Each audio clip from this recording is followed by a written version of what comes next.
Mga gulay, magandang hapon. Dito tayo ngayon sa bahay ni Boss Jonathan. Tingnan niya mga anak o busy sa pagbabalot ng parcel. Vegetable parcel.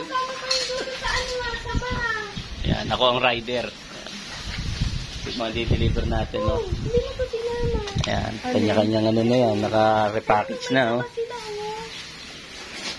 Wala tayong gulay ngayon, sila meron.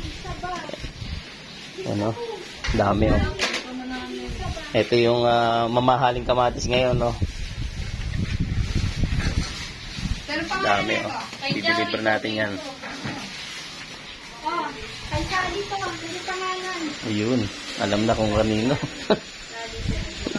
Ito kanino pa? Ay, Survivor.